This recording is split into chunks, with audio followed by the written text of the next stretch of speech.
always something.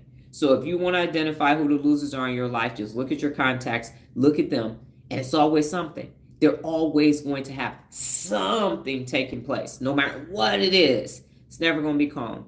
And how you take care of it for yourself, if you are that person, is you let the prefrontal cortex be in control. Every loser has a weak prefrontal cortex, and that's why you can't have logical, reasonable conversations with them, because they are letting the temporal lobe, the limbic system, the emotional center of the brain, run the brain. And that's not what it's there for. And because it's alerting for threats, it wakes up every day looking for a threat or going to create a threat. Okay? That's why you have to get rid of the losers in your life. And I'm going to go ahead and make that a highlight. Now, the last one is, and let me type this in so that you can see it. I definitely don't think it shows up on the replay. So I will spell it as well after I type it. Okay, so without looking it up, ingrate, Ingrate. Does it mean grateful or ungrateful? Ingrate, Ingrate. Does it mean grateful or ungrateful?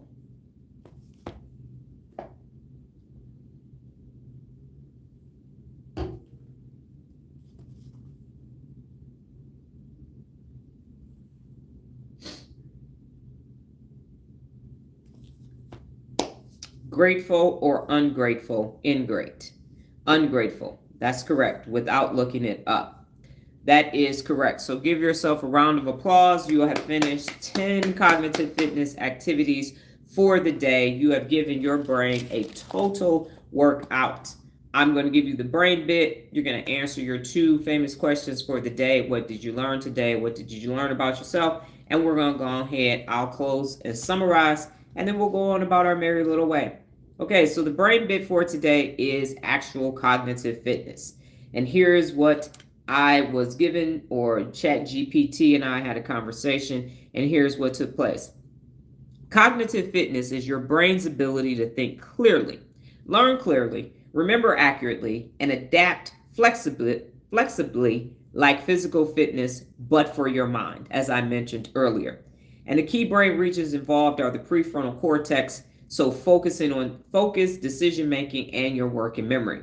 And I'd just like to say at this point, you use your working memory all day long. And although it is using temporary information from the short term and long term memory, in any given hour, you are using your working memory dozens, if not hundreds of times the entire time that you are awake. That is why it is so important to strengthen it every day.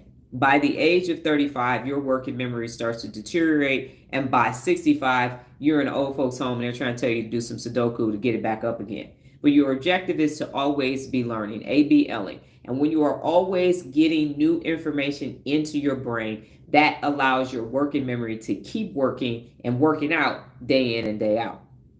Next is the hippocampus, and we're talking about cognitive fitness. So in the hippocampus, you are learning and having memory formation. When you use the ACC, the anterior cingulate cortex, it is for your attention control and your error monitoring.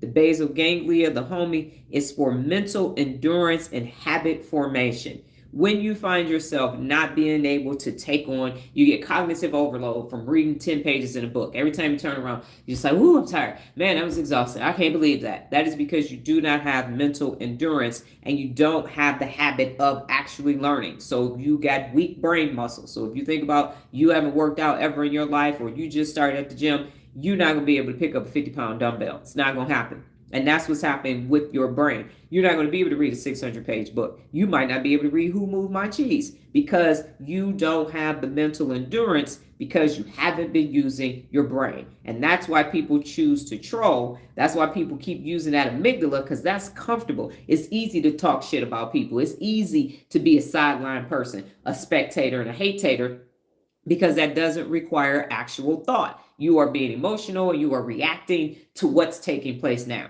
But you cannot grow forward. You are not forward thinking. You're not learning. You're not strategizing. You're not envisioning anything for yourself, because you don't have the mental endurance to do it. So you wake up every day doing the exact same thing and you can't think beyond that. That's why cognitive fitness is so important.